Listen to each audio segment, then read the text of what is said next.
Merci de nous recevoir aujourd'hui pour que nous puissions vous proposer notre projet. Nous sommes habitantes du quartier de Rosa Parks, un quartier vivant que nous aimons. C'est un quartier populaire où il se passe plein de choses. Comme vous le savez, les habitants ont l'habitude de s'investir régulièrement. Les conditions ne sont pas simples au jour le jour, mais il est possible d'y vivre bien. Quand les habitants parlent du quartier, la première chose qui est dite est que l'on se connaît tous, que l'on aime bien se retrouver ensemble, mais, parce qu'il y a un mais, notre Rosa Parks est sale. Les poubelles débordent, le tri est inexistant, les déchets sont partout. D'ailleurs, le maire est très souvent interpellé sur cette question. Notre quartier est un quartier à faible performance de tri. Alors voilà, l'immeuble de Malia. Malia habite au 8e étage. Elle ne sait pas comment trier. Elle a bien reçu les fascicules colorés sur le tri au milieu de tous les prospectus qu'elle reçoit chaque jour. Elle ne les a pas lus. De toute manière, ici, personne ne trie, nous a-t-elle confié. Jean-Marc est éboueur et habite le quartier. Ça l'exaspère. Il nous a dit « On a parfois l'impression que les gens s'en fichent. Nous, on est dans le feu de l'action, mais on s'interroge. Pourquoi personne ici n'a envie de faire ?» Alors oui, concrètement, comment faire plusieurs poubelles dans une toute petite cuisine? Sans compter que les consignes ne sont pas toujours claires. Dans l'immeuble de Malia, il n'y a pas de local poubelle. Les poubelles enterrées sont à 10 mètres du bâtiment. Les bacs de collecte sont éloignés. Ils sont étroits et ici on dit qu'ils sont mal conçus. Tout est décourageant et on le sait, le lieu de vie joue énormément sur les habitudes de tri. Nous nous sommes penchés sur les performances de la ville. À Aubert-sur-Seine, c'est 25 kg de déchets triés par an et par habitant. C'est en dessous de la moyenne nationale. Cela génère de lourdes dépenses pour assurer la propreté de l'espace public et pour assurer le ramassage des déchets. Vous avez fixé pour votre mandature une cible à 30 kg de déchets triés par habitant. On est à 17 kg à Rosa Parks. On est très très loin. Notre envie, contribuer à la marche vers cette cible et associer Rosa Parks à la réussite de votre projet. Nous souhaitons vous présenter un projet innovant sur le tri, qui est l'un des angles pour agir sur la question de la gestion des déchets. Une dynamique positive peut s'enclencher à partir d'un projet en faveur du tri. Alors, comment faire pour donner envie? Nous proposons la mise en place d'un Living Lab mobile avec les acteurs du quartier, les élus et les services de la ville. Il pourra se matérialiser dans la rue ou dans des commerces de proximité. La recherche de solutions concerne la problématique du tri doit être faite avec les acteurs du quartier.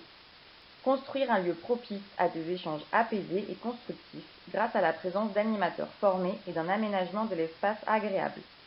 L'objectif étant de mobiliser, recueillir et former les acteurs avec la mise en place d'un suivi-évaluation en continu du processus participatif.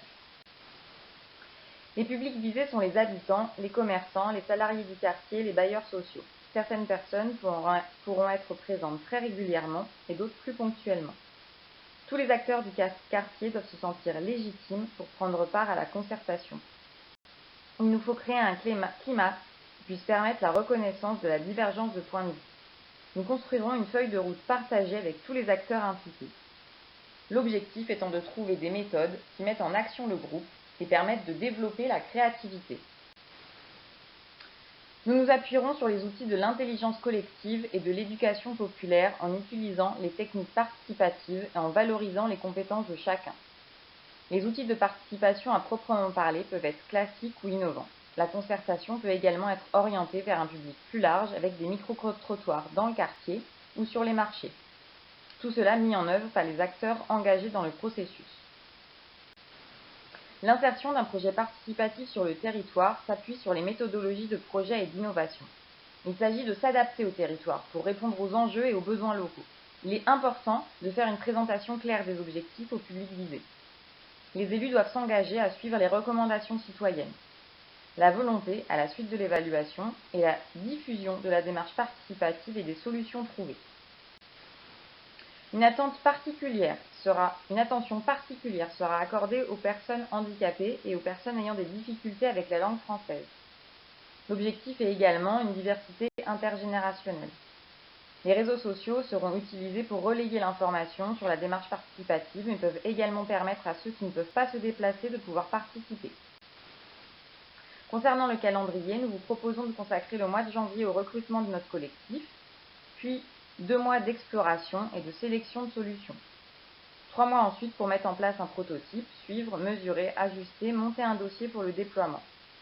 Ce dossier sera soumis à votre validation et si c'est OK, nous pensons à un déploiement en septembre à affiner en fonction de la nature de la solution retenue.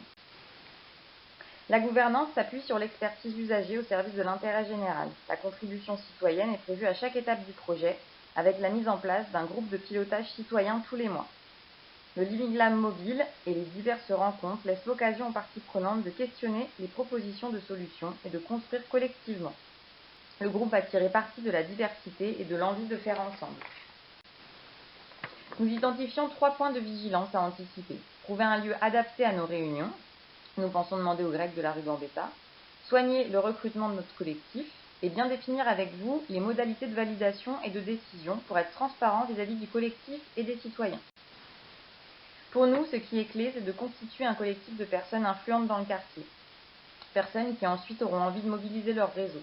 Il est très important de prendre le temps de constituer un collectif soudé, par exemple en effectuant des visites ensemble, en apprenant à se connaître et en co-construisant ensemble les solutions.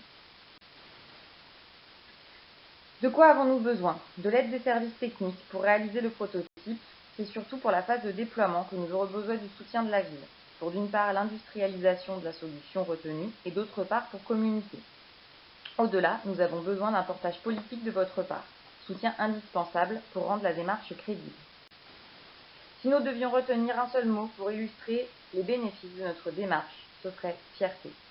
Au-delà d'un tri efficient et d'une diminution des déchets, ce projet amènera pour les habitants un supplément de fierté.